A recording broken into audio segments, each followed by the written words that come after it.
All right, buckle up, everyone, because we are diving deep today. Deeper than deep. Exactly. We're going way past just personality types. Oh, yeah. We are talking INFJ subtypes. Ooh. Like we're talking the hidden depths Yeah. under what is already a very complex personality type. It's like looking at a high-res picture, right? And you think you know the picture, and Yeah. then you zoom in, and it's like, whoa, there's all this detail I never even noticed. Like those Magic Eye posters, remember those? Exactly. You're like, oh, I see it, it's just a sailboat. And then boom, hidden depths. In depths, I love that. And today is even cooler because we get this sneak peek into a real conversation. Oh, juicy. We've got Carlos and Casey, and hearing them go back and forth. Yes. It's like this masterclass in how these personality types, these concepts, actually play out, in the real world. Because it's not theoretical, right? It's how people actually experience this stuff. Exactly. And just a super quick recap for anyone who just tuned in. We're in the world of MBTI, right? Yeah.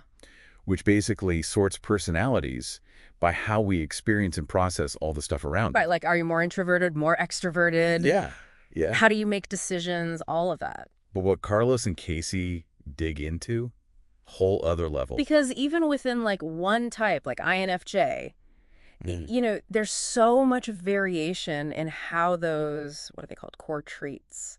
Yeah, how those actually show up. Totally. And that's where these subtypes come in. Okay. And Carlos, I love how clearly he lays it out. He's like dominant, creative, normalizing, and harmonizing. I mean, just hearing the names, you get a sense of the different energies there. Totally. Like right off the bat. Right. So we've got like dominant INFJ, all about the big picture. Visionaries, those big ideas. Yes.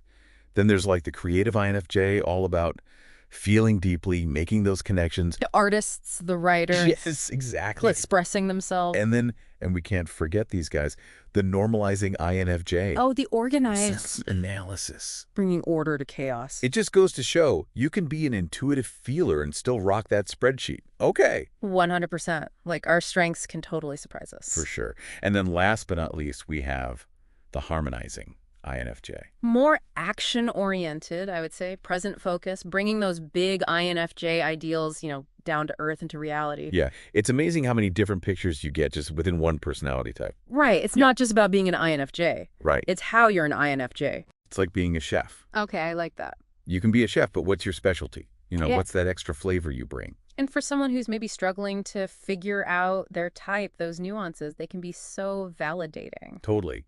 Have you ever read a description for your type and you're like, yeah, kinda, but like, there's more? They're like, it only captures a part of me. Yes.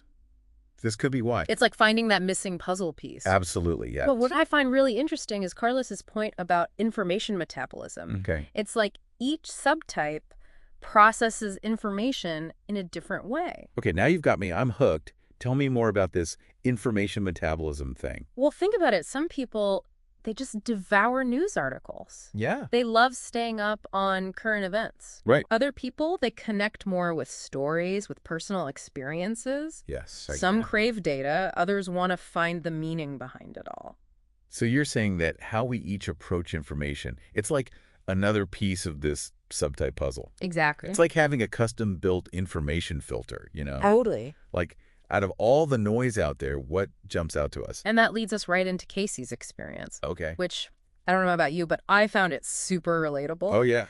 She connected with two subtypes really strongly. Yeah. But the other two, not so much. It's so easy to want to fit in a box, by now. Like, I got to be this one. Right. But maybe it's more about, like, the blend. Absolutely. Like you were saying, those dominant shades within us. Yeah, embrace the complexity. It's more interesting that way, right?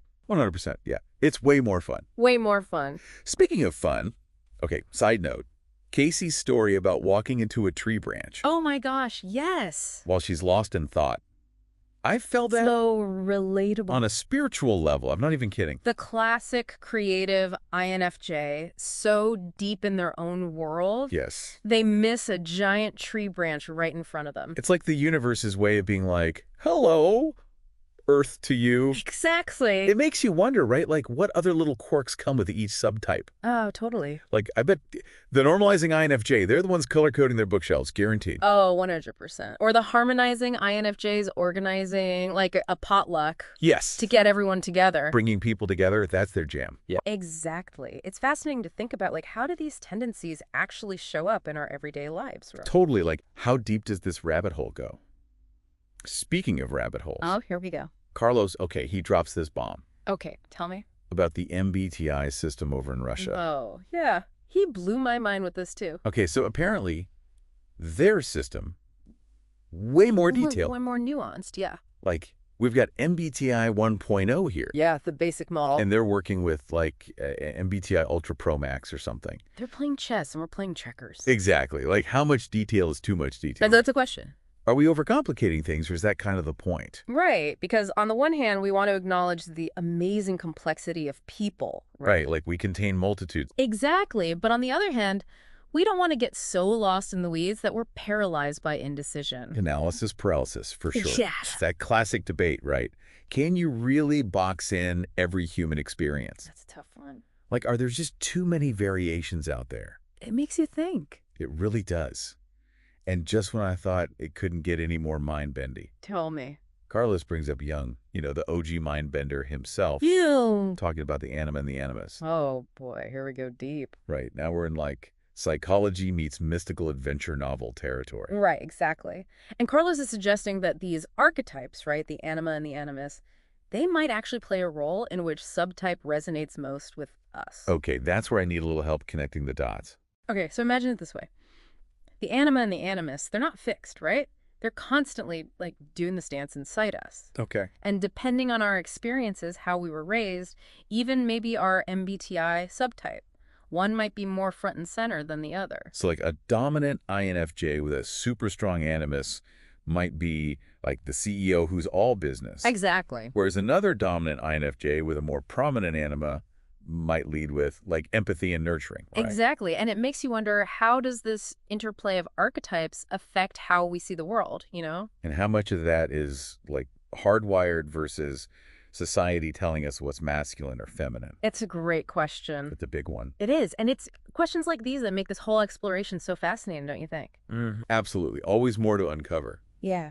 Yeah, it's like subtypes add a whole other layer to that whole nature versus nurture thing. Right. Like, were we born with a leaning towards a certain subtype, or did life kind of mold us that way? It's the million-dollar question, right? It feels like one that's stumped people forever. Totally. And I don't know if there's, like, a right answer, Right. But I feel like understanding our subtypes, at least it gives us some clues. It's like a starting point Totally, yeah. for understanding those tendencies we have and how they play out in the world. It's like those tendencies are, I don't know, the brushstrokes. Okay, I like where you're going with this. And then our experiences, they're like all the different colors. I love that analogy. And you know what makes me think of? What's that? Casey's comment about all the INFJs she's met online. Oh. Most of them identify as male. So is that saying something about how certain subtypes, like, express themselves? Oh, interesting. Or is it just, society doing its thing? It makes you wonder how much of what we see in other people is actually about them. Right. And how much is just our own, like, internal filter. Exactly. Like our own subtype bias. Ooh, subtype bias. I like that. Right. We're all walking around with these lenses. Yeah, And totally. the more aware we are of our own lenses, the better we can see. Not just others, but ourselves, too. Exactly. Which is why I love this stuff. It's like we're holding up a mirror to our own minds. Right. It's fascinating. See all the little gears turning? It's a journey, that's for sure. It really is. A journey of self-discovery. And isn't that what it's all about? I think so. Like, if we can walk away from all this, Yeah. not trying to stuff ourselves into boxes, Right, forget the boxes. but just appreciating, like, how complex and nuanced we all are. I think that's what Carlos and Casey were getting at, Yeah, totally. And maybe, just maybe, if we can understand all this, Yeah. we can move through the world with a little more, like, kindness. A little more empathy. Exactly, because once you see how much depth and complexity there is inside you, Yeah, it's a lot easier to see it in everyone else, 100%. All right, well, on that note, I think it's safe to say we have officially deep dived Deep dive. into the world of INFJ subtypes. We went there. We went there. It was a journey. And if you're anything like me, your brain is like buzzing right now Oh, yeah, with all these new insights. So many insights. So as you go about your day, think about this. What part of your personality right now, what's feeling the strongest? And how does knowing that, how does that change how you interact with the world? Until next time, everyone, keep exploring, keep asking those big questions, and as always, keep diving deep.